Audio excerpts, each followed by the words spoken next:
नमस्कार, आप देख रहे हैं दैनिक भास्कर उत्तराखंड उत्तर प्रदेश। मैं हूं आपके साथ मानव डोभाल। आइए डालते हैं एक नजर उत्तराखंड और उत्तर प्रदेश से जुड़ी खबरों पर।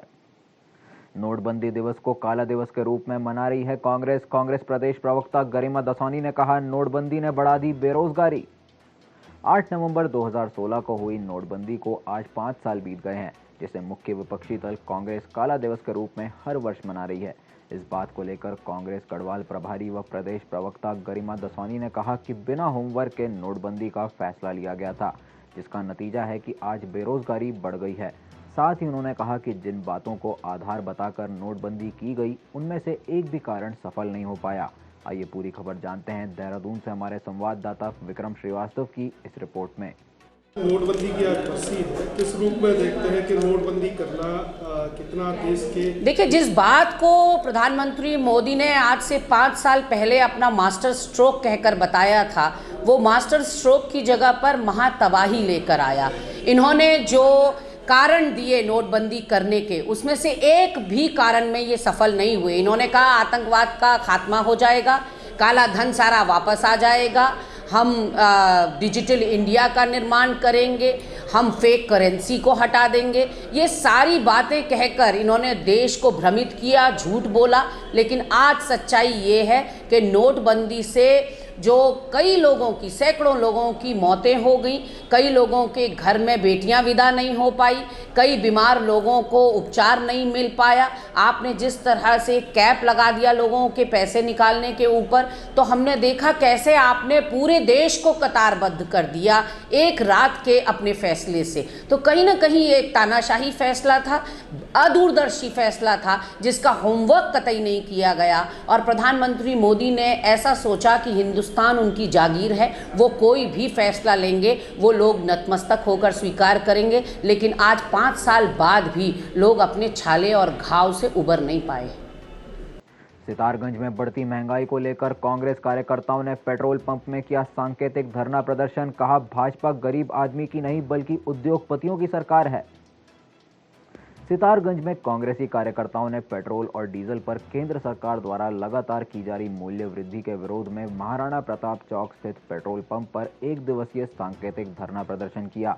वहीं इस बीच कांग्रेस महिला प्रदेश अध्यक्ष मंजू तिवारी ने कहा कि पेट्रोल, डीजल और रसोई गैस पर लगातार की जा रही महंगाई ने देश की आम जनता की कमर तोड़कर रख दी है। साथ ही उन्होंने कहा कि जिस तरह से खाने पीने की वस्तुओं के दाम बढ़े हैं, उसे देख के लगता है कि भाजपा गरीब आदमी की नहीं बल्कि उद्योगपतियों की सरकार है। आइए पूरी खबर जानते हैं सितारगंज से हमारे संवाददाता चरण सिंह सरारी की इस रिपोर्ट में। झुंझुना थमाते हैं कि 50 रुपये रेट बढ़ा दिए और 5 रुपये कम कर दिए। ये जो इनकी साजिश है कि हमारे पूरे प्रदेश के और देश की जनता को लूट के पैसे को किसी एक आदमी, 2 आदमी की जेब में डालने का, वो इनका सपना पूरा नहीं होगा। मैं आपसे कहना चाहता हूँ कि जो हमारा उत्तराखंड का युवा है, जो हमारे यहाँ मातृशक्ति है, जो हमारे यहाँ के लोग हैं, इस चीज़ का भरपूर विरोध करेंगे तथा ऐसी सरकार को यहाँ से उखाड़ के बाहर फेंकेंगे। इसमें अफरा तफरी का माहौल है, एक भय का माहौल है। आप देख ही रहे हैं महंगाई के मार से महिलाएं जूझ रही हैं। सिलेंडर इतना महंगा हो चुका है, कड़वा तेल 200 रुपया किलो हो गया है। और मोदी जी ने वादा किया था मैं महंगाई कम करूँगा 100 दिन में, और बेरोजगारी दूर करूँगा, किसानों की आमदनी दुगनी करूँगा। और इतने झूठे वादे किए थे, लेकिन बहुत एक सदमा इस जनता को पहुँचा है। और जनता ठगा सा महसूस कर रही है इस समय कि आज हमें अब मोटरसाइकिल में भी बैठने में डर लग रहा है। बच्चों को साइकिलें निकालने का वक्त आ गया है। हमें इन्होंने साइकिल और पैदल जाने के लिए मजबूर कर दिया है। और इनको केवल पूंजीपति अडानी, अंबानी और बड़े बड़े मित्रों की चिंता है। और मोदी जी सेंट्रल स्टा बना रहे हैं इस समय। ऐसी परिस्थिति जब हमारा देश ऐसी कोरोना से जूझ रहा है, इतनी भयंकर आपदा से जूझा, अभी लोगों के धान खराब हो गए, किसान खड़े खड़े लाइन में मर जा रहे हैं, उनको खाद नहीं मिल रही। और मोदी जी सेंट्रल स्टा बनाने की बात करते हैं, ये बहुत हास्यप्रद बात है। मैं कहती हूँ कि यह समय सेंट्रल स्टा बनाने का नहीं। और अब खबरें उत्तर प्रदेश से। सहारनपुर में भाकियू तोमर गुट ने किया विशेष कार्यक्रम का आयोजन। कृषि कानून को वापस लेने और गन्ना भुगतान की करी मांग। सहारनपुर में भारतीय किसान यूनियन तोमर गुट आवास विकास में एक कार्यक्रम का आयोजन किया गया। जिसमें राष्ट्रीय अध्यक्ष संजीव तोमर ने कृषि कानून और गन्ना भुगतान को लेकर बैठक ली और आने वाले समय में सरकार के विरोध आंदोलन की चेतावनी दी। इस दौरान संजीव तोमर ने कहा कि जब तक सरकार समय पर गन्ना भुगतान नहीं करती और काले कानूनों को वापस नहीं लेती, तब तक भारतीय किसान यूनियन तोमर अपना विरोध जारी रखेगा। आइए पूरी खबर जानते हैं सहारनपुर से हमारे संवाददाता मदन सिंह की इस रिपोर्ट में। आप इसमें किसे दोषी मानते हैं, मौजूदा सरकार को या दूसरी कार्य प्रणाली के मामले में? सरकार को मानेंगे। मौजूदा सरकार जो सरकार है, जो चाहे सरकार वो कर सकती है, इतनी बड़ी ताकत है। और किसानों ने इन्हें इसलिए चुना था भाजपा सरकार को, जो काफी समय से नहीं आ रही थी सत्ता में, कि हो सके कि भाजपा सरकार किसान हित में काम करे। लेकिन भाजपा सरकार ने सभी सरकारों को फेल करते हुए ये दिखा दिया कि किसान हित में कोई भी नहीं काम करेंगे।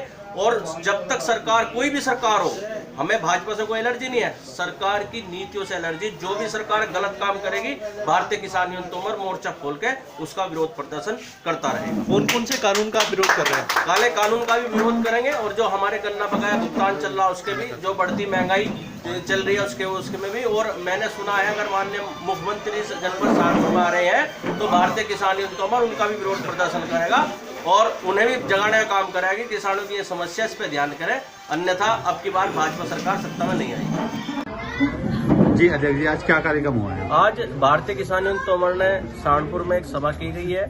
सभा में जो हमारे पदाधिकारी हैं सबको बुलाया गया है और इन्हें सबको आदेशित किया गया है 11 तारीख में भारतीय किसान यूनियन तोमर काले कानून को लेकर, गन्ना बकाया भुगतान को लेकर, बढ़ती महंगाई को लेकर रेल रोको आंदोलन चलाएगा, जिसमें 2 से 4 तक रेल रोकेगा सभी जनपदों में भारतीय किसान यूनियन तोमर।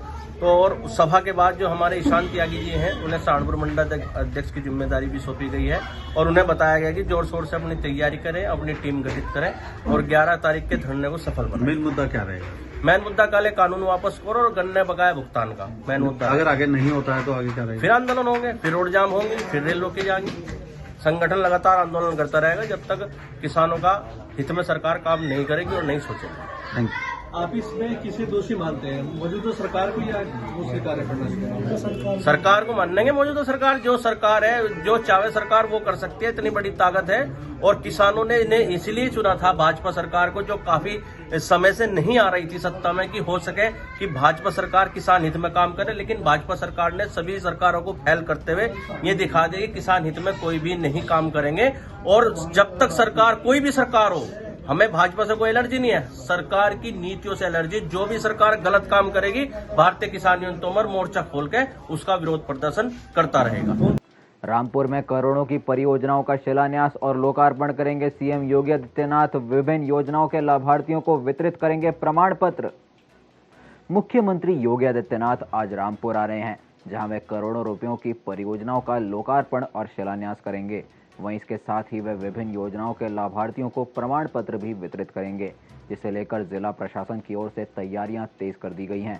इस बात को लेकर मुख्य विकास अधिकारी गजल भारद्वाज ने बताया कि अभी शिलान्यास और लोकार्पण के लिए योजनाएं चिन्हित की जा रही हैं और विभिन्न योजनाओं के लाभार्थियों की लिस्ट भी बनाई जा रही है। साथ ही उन्होंने कहा कि कार्यक्रम में सभी विभागों के स्टॉल लगाए जाएंगे, जिसमें संबंधित विभागों की कल्याणकारी योजनाओं की पूरी जानकारी होगी। बुलेटिन में आज के लिए बस इतना ही। स्वस्थ रहें, सुरक्षित रहें और कोविड गाइडलाइंस का मुख्य रूप से पालन करते रहें। और उत्तराखंड और उत्तर प्रदेश की खबरों से जुड़े रहने के लिए देखते रहिए दैनिक भास्कर उत्तराखंड उत्तर प्रदेश।